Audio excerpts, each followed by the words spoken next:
Welcome back, everyone. Before we dive in, make sure you drop your thoughts and the lessons you took from this story in the comments. And don't forget to like and subscribe. Let's get into it. She rejected my proposal, saying her career came first. So, I just nodded and walked away. I am a high school history teacher and football coach, 31 years old. The kind of man who shows up when he says he will and believes in building something real with someone you love. Vanessa was a corporate litigation attorney at one of Boston's top firms. Brilliant and driven in ways that both impressed and occasionally intimidated me. We had been together for 2 years, and I genuinely thought we were building towards something permanent. Our normal life was good, really good.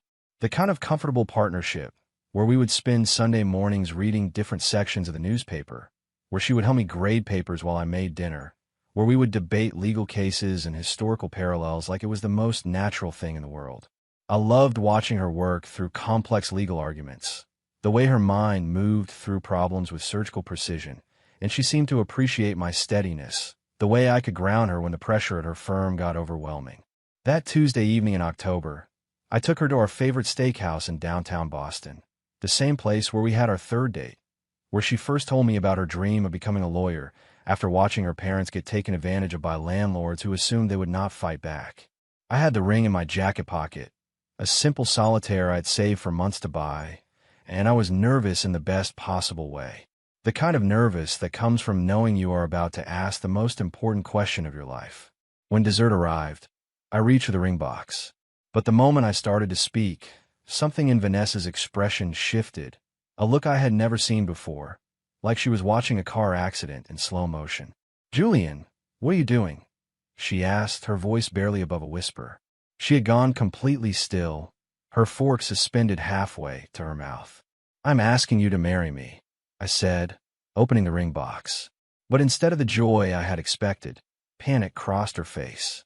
She set down her fork and closed her eyes for a long moment, and when she opened them again, there were tears. "I cannot," she said, flat and final. "I cannot accept this." I felt like the air had been knocked out of me, but I kept my voice steady. "Can you tell me why?" She took a shaky breath and looked down at her hands. "Julian, I am 29 years old, and I have worked every single day since law school to get where I am. 80-hour weeks, weekend research, networking events I hate, dealing with senior partners who still call me sweetheart in depositions. I am finally close to making partner. And if I do this, if I get married now, everything changes." I try to understand. "Vanessa, I am not asking you to quit your job. I know how important your career is. It is not about quitting," she said, wiping her eyes with a napkin. "It is about perception, about priorities. The partners watch everything.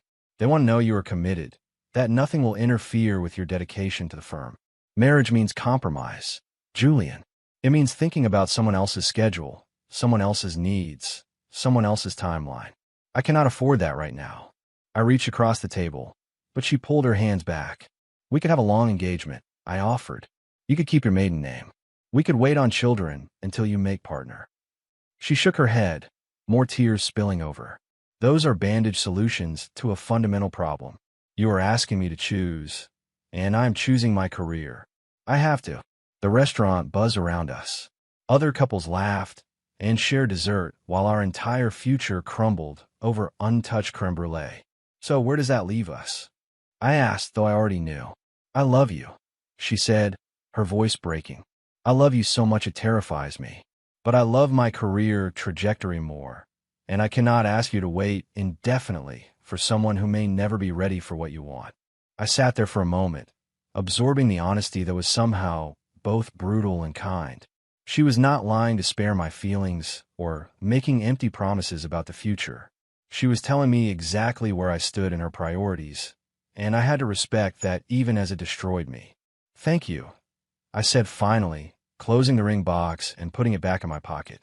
"For being honest, for not stringing me along." She looked surprised, like she had expected an argument. "That is it. You are not going to try to change my mind." I smiled, though my chest felt like it was caving in.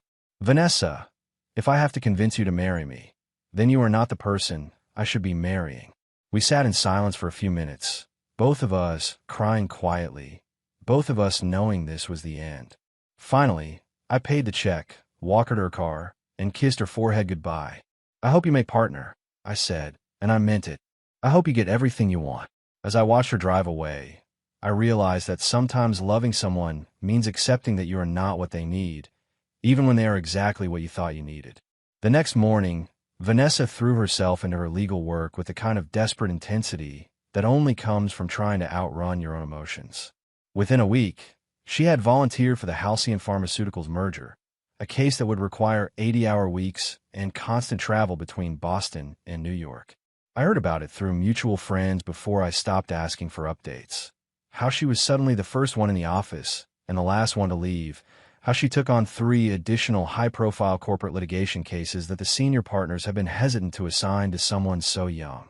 Her assistant mentioned to someone who mentioned to someone else that Vanessa had started sleeping in her office rather than going home, surviving on vending machine coffee and takeout sushi while she built ironclad arguments for Fortune 500 companies. She was proving her dedication the only way she knew how, by making herself indispensable to people who measured worth in billable hours and successful settlements. Meanwhile, I focused on healing the only way that made sense to me, by pouring everything I had into my students and my football team. I started staying after school to help kids who were struggling with history assignments, organizing study groups for advanced placement students, volunteering to chaperone every field trip and school dance that needed supervision. My players noticed the change immediately. How I was suddenly available for extra practice sessions, how I would drive across town to watch their games when they played for club teams during the off-season, how I remembered their girlfriends' names and asked about their college applications with genuine interest. Coach has been different lately. I overheard Tara Bennett tell his teammates after practice. More intense, but in a good way. Like he actually sees us as people instead of just players. It was true in a way I had not expected. Losing Vanessa stripped away some protective layer I had built around my heart. Suddenly, I was more present for everyone else in my life, more willing to invest in relationships that actually had room for me in them. The physical separation happened quickly and efficiently, like everything else Vanessa did once she had made up her mind. 2 weeks after our breakup, she moved out of our shared apartment near Fenway Park into a luxury high-rise in the financial district. One of those glass towers where successful people lived successful lives above the noise and chaos of regular existence. She packed her things while I was at practice, leaving her key on the kitchen counter with a note that simply said, "Thank you for understanding." The apartment felt enormous and hollow without her books scattered across every surface, without her coffee cups in the sink, without the sound of her practicing opening arguments in the shower. For the first month, I would catch myself listening for her key in the door, expecting to hear her heels clicking across the hardwood floor as she complained about incompetent opposing counsel or celebrated small victories in cases I never fully understood. But instead of wallowing, I did something that surprised even me. I completely redecorated. I painted over the soft gray walls she had insisted were sophisticated with warm blues and greens that reminded me of hiking trails and ocean views. I replaced our formal dining table with a comfortable sectional where I could grade papers and watch football games. I hung photos from my travels, my family, my team's championship seasons, creating space for the parts of myself that had gotten smaller during our 2 years together. The bedroom got the biggest transformation.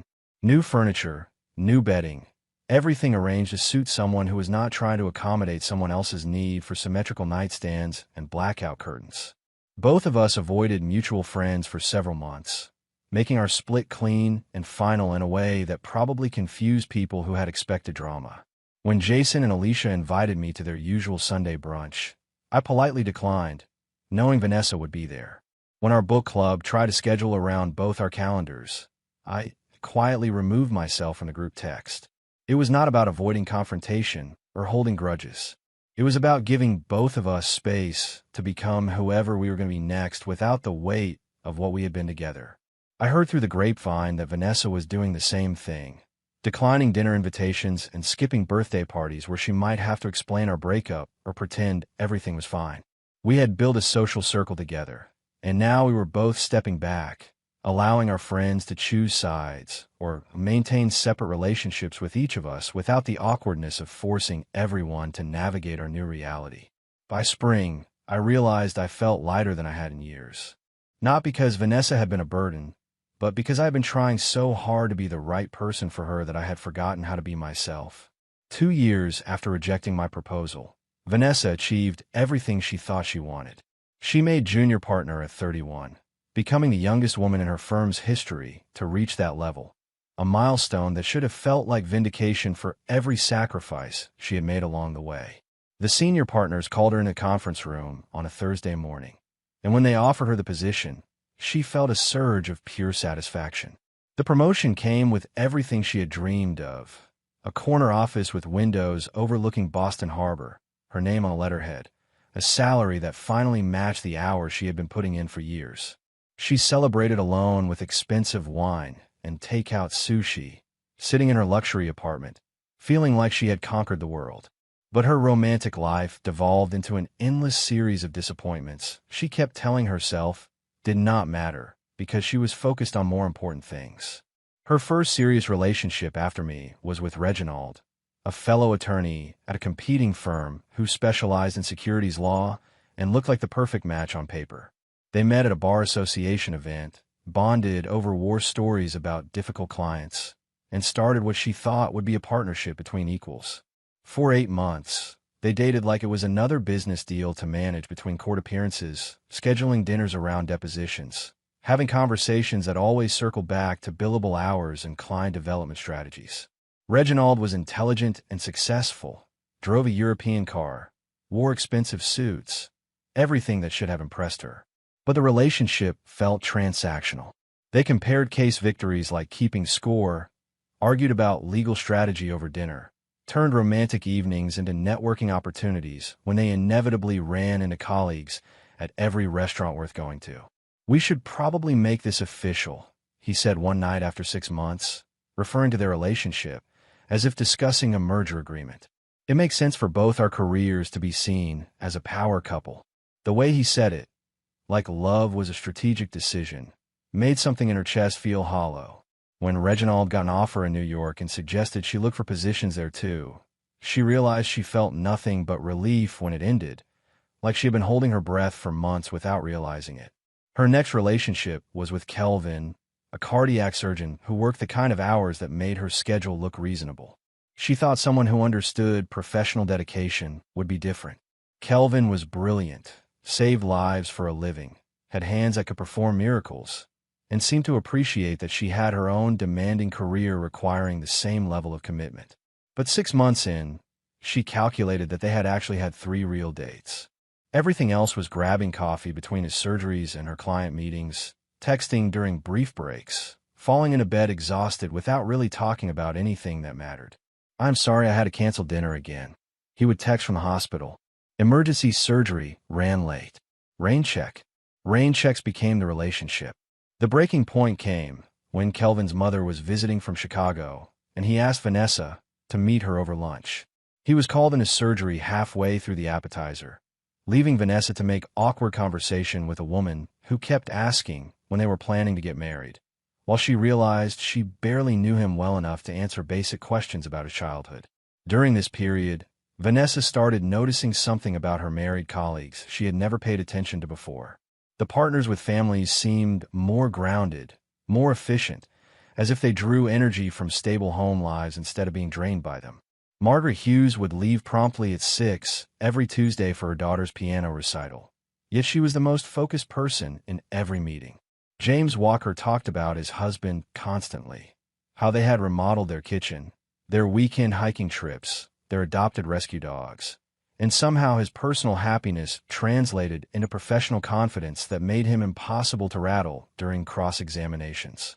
Vanessa had assumed that marriage and family were distractions.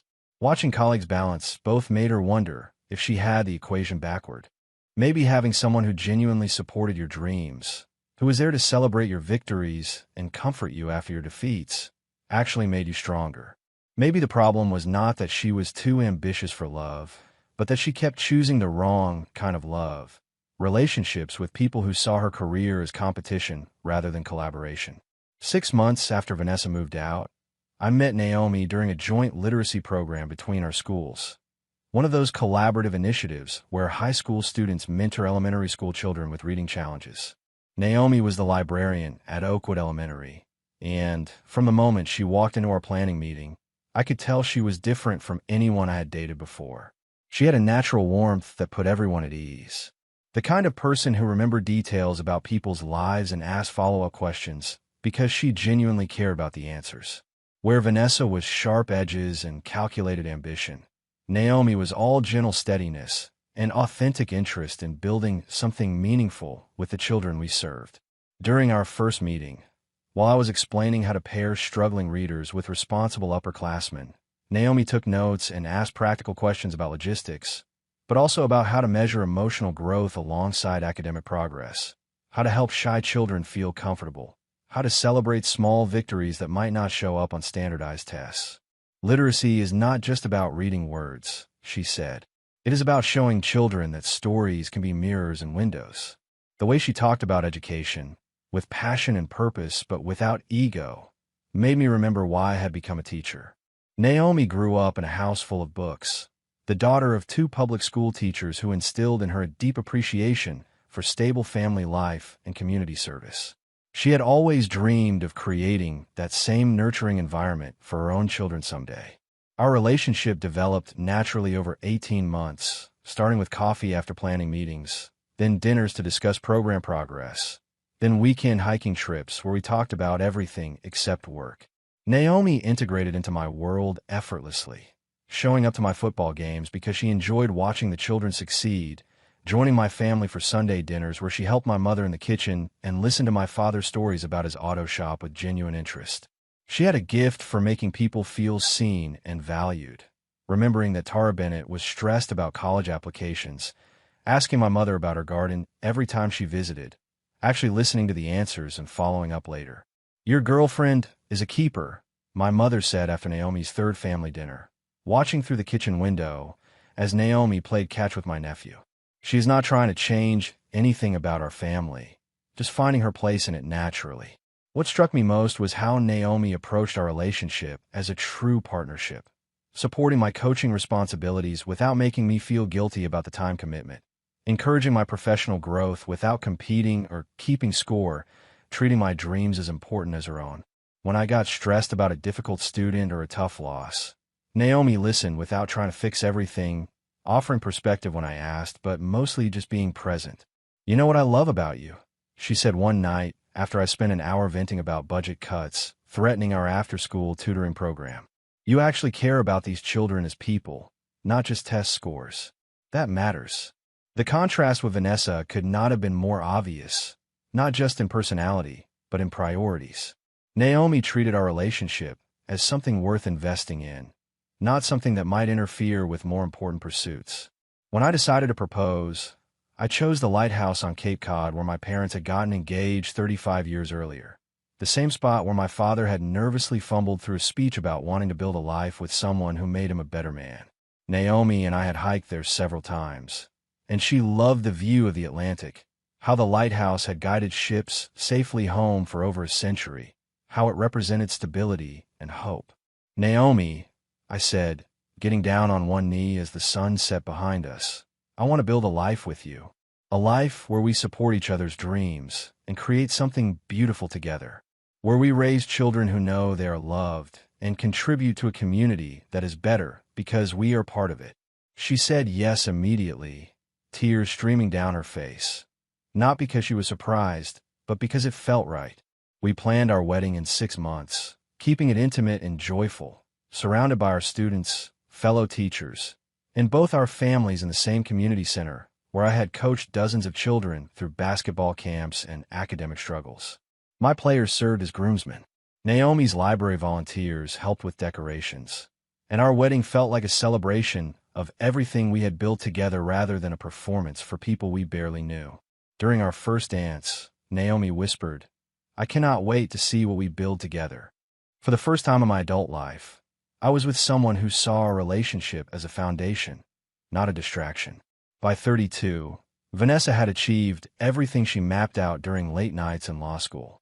She was now a senior partner, had her name on cases that made headlines, owned a penthouse overlooking Boston Harbor, and commanded respect from colleagues who used to dismiss her opinions. But something had shifted in the last year. A restless anxiety she could not logic away. She started noticing how younger associates were getting married and having babies without their careers imploding, how they brought photos of their children to partner meetings and still landed the biggest clients, how they seemed energized by their personal lives. Jennifer Brooks, who had started 2 years after Vanessa, announced her second pregnancy during a strategy meeting. Instead of concerned looks, the room erupted in congratulations, and partners immediately discussed redistributing her caseload temporarily. The key is finding someone who supports your ambitions instead of competing with them, Jennifer told her over lunch. My husband takes pride in my success, handles most of the household tasks when I am in trial prep, celebrates my victories like they are his own. It makes everything easier. Vanessa nodded and smiled, but her chest tightened. The growing silence in her perfect apartment, talking to her house plants just to hear another voice, realizing her most consistent conversations were with her assistant and the baristas downstairs. Online dating became an exercise in futility approached like another case to win. Researching profiles, crafting the perfect description, strategizing timing and presentation. The pool of available men her age fell into 2 categories. Those intimidated by her success who spent entire dinners asking her to explain corporate law, and those who saw her achievements as a challenge to overcome. So, you're one of those career women, said Devin, a hedge fund manager she met through an app, the phrase dripping with condescension as he cut his steak at an expensive restaurant chosen to impress her.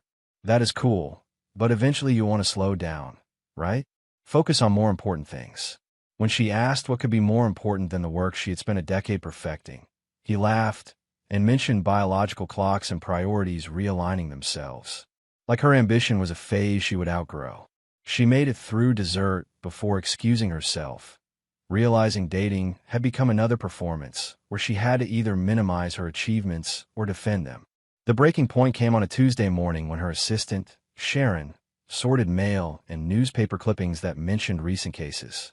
Congratulations to your friend, Sharon said casually, holding up a section of the local paper's wedding announcements. Julian Carter, the teacher. I remember he used to call the office sometimes. Vanessa's stomach dropped as she stared at the photo, me in a navy suit, looking genuinely happy in a way she had forgotten I was capable of, next to a woman with kind eyes and a warm smile. Naomi.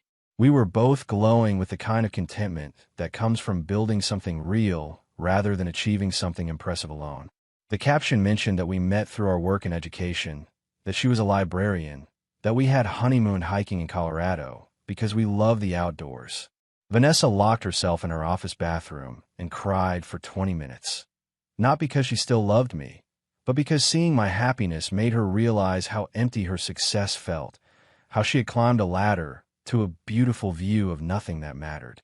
The worst part was recognizing that I had offered her exactly what she now wanted, a partnership that would have supported her ambitions while providing the emotional foundation she had convinced herself was a luxury. I would have celebrated her promotions, brought her soup when she worked late, listened to her trial stories with genuine interest. Sharing her success would have made it sweeter. A month later, she was assigned a pro bono case involving education funding cuts threatening after-school programs across the district. The lead attorney suggested she consult directly with school administrators who could provide first-hand testimony about the impact on students. My name appeared on the list as assistant principal at Roosevelt High School. She stared at it for a full minute before convincing herself she could handle this professionally. She scheduled a meeting for a Tuesday morning. She arrived at the district administrative building 15 minutes early, sat in her car gathering the composure that had carried her through difficult depositions and hostile negotiations, and then walked inside. Navy suit, heels, briefcase, legal pad, armor she hoped would be enough. The receptionist directed her to the 3rd floor. As she walked down a hallway lined with student artwork and achievement certificates, she caught a glimpse through my open office door. I sat behind a desk covered with student files and budget reports, hair slightly graying at the temples, older but more settled. I was reviewing college recommendation letters, making notes in the margins with the same focused attention I used to bring to grading papers. For a moment, she just watched me work, remembering how she once found my dedication both admirable and slightly frustrating, wishing I would bring that same intensity to advancing my own career in ways that might have impressed her colleagues. Seeing me now, she realized my success had never been about titles. It was about making a difference in individual lives, building something meaningful in the community rather than stacking my resume. Honey, are you ready for lunch? Naomi's voice came from behind her as she appeared in my doorway, pregnant and glowing with the contentment of being exactly where she wanted to be. She wore a floral dress that accommodated her growing belly, her brown hair pulled back simply, radiating warmth. This was Naomi, the librarian who captured my heart. My entire face changed when I looked up at her. I stood and moved toward her with ease, as if being near her were the most natural thing in the world. Just finishing these recommendations, I said, my voice lighter than Vanessa remembered. Tarek Bennett is applying to Boston College, and I want them to understand what an incredible kid he is, not just academically, but as a person who lifts up everyone around him. Naomi moved closer, resting a hand on her belly. I pulled out her chair, asked if she needed water, attentiveness born of years of caring without keeping score. You always see the best in your students, she said, and her tone suggested it was part of an ongoing conversation. It is one of the things I fell in love with, how you make everyone feel like they matter. We moved around each other with an easy familiarity that comes from sharing routines and dreams. Me gathering my jacket while Naomi straightened papers on my desk. Both of us focused on lunch, but savoring small moments of connection. Vanessa searched for cracks and found none. Only a genuine partnership, she had once insisted, was impossible alongside serious ambition. Mrs. Ellis called this morning, Naomi said as we prepared to leave. She wants to thank you again for helping Malik. She paused, smiled. For helping her son with his college applications. He has already been accepted to 3 schools and credits the time you spent helping with his essays. I shrugged off the praise in my self-deprecating way, but Naomi's recognition made me stand a little straighter. He did the work, I said. I just helped him see what he was capable of. We stepped into the hall and saw Vanessa. I arranged my expression into professional neutrality. Julian, she said. Vanessa, I replied. This is my wife, Naomi Bryant. Naomi, this is Vanessa Porter, the attorney here about the funding case. Naomi's smile was warm as she extended her hand. She had almost certainly heard our history, but felt secure enough not to see Vanessa as a threat. It is nice to meet you. Thank you for taking this on pro bono. These programs make such a difference. We exchanged professional small talk, timelines, testimony, the kind of data that could sway a court.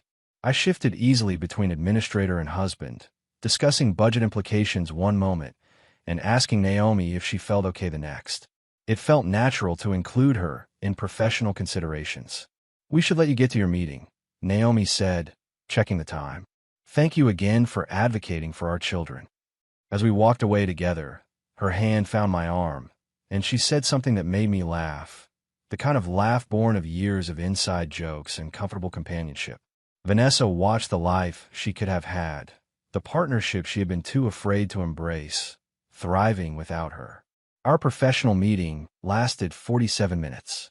I brought the same competence I brought to every duty, detailed data on how funding cuts would affect after-school tutoring, sports programs, and college preparation resources, with quiet passion about how these services are lifelines. Vanessa learned details that hit her like small revelations.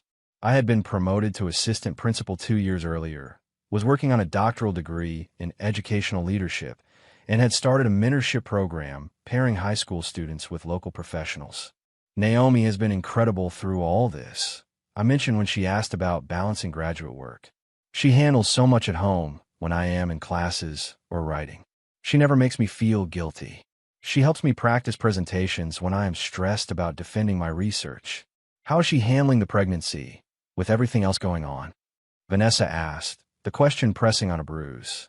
My entire demeanor softened. She is amazing, I said, with simple sincerity. This is our second, actually. Our daughter Leah just turned 2, and somehow Naomi is managing the library, helping me with my dissertation, and growing another human being while making it look effortless. I do not know how I got so lucky. Our second child. The phrase struck Vanessa. Not only had I built the family life she had insisted was incompatible with career success, but I had built it twice over, creating a home where love multiplied rather than divided. where professional ambition and personal happiness supported each other. I pulled out my phone to show her a photo. Leah, a toddler with Naomi's warm eyes and my gentle smile, sat in a sandbox in our backyard, wearing a shirt that said, "Best Big Sister," grinning with the uninhibited joy that comes from feeling completely secure and being loved. Naomi involves her in everything, talks to her about the baby, lets her help pick out clothes. She's going to be such a good big sister because Naomi is a natural at making everyone feel important. As I talked about my family, Vanessa saw what genuine partnership looked like. Not two people competing for limited resources of time and attention, but two people creating something bigger together. Naomi was not holding me back. She was making it possible for me to pursue professional goals while building the family that gave my work deeper meaning. We wrapped up, and I thanked her for her time. She walked back to her car with her composure intact until she sat behind the steering wheel and finally allowed herself to process what she had just experienced. The drive back to her penthouse felt like traveling through a parallel universe where she could see the ghost of the life she had rejected. Family dinners, bedtime stories, shared dreams she insisted were incompatible with success. She thought about the ring I had offered 4 years ago, how I wanted to build something permanent with someone who would celebrate achievements instead of competing with them, how I was willing to support her career if she would include me in her vision of the future. The most painful realization was that I had offered exactly what she now desperately wanted, a partnership that could have enhanced her professional success rather than threatening it. Naomi was not less ambitious than Vanessa. She simply understood that love was a force multiplier, not a zero-sum game. Having someone genuinely invested in your happiness makes everything else work better. Vanessa pulled into her building's garage, took the elevator to the 32nd floor, unlocked the door to her beautiful, empty apartment, and stood at the floor-to-ceiling windows overlooking Boston Harbor, the view she had chosen to represent the pinnacle of individual achievement. Standing there in designer heels and a perfect suit, surrounded by symbols of the success she had prioritized above everything, she accepted the truth she had been avoiding for years. Some opportunities for happiness do not wait for perfect timing. Some people do not get second chances to choose love over fear. She had achieved everything she thought she wanted professionally, but she had sacrificed a person who would have celebrated those achievements alongside her, someone who would have helped her build something that mattered beyond proving she could succeed alone. I had found someone who understood that true partnership means making each other stronger, and she was left with the hollow victory of getting everything she thought she needed while losing the person who could have made it all worthwhile. If you enjoyed this story, please like, comment, and share this video with your friends. Subscribe and turn on the notification bell so you never miss a powerful story drop.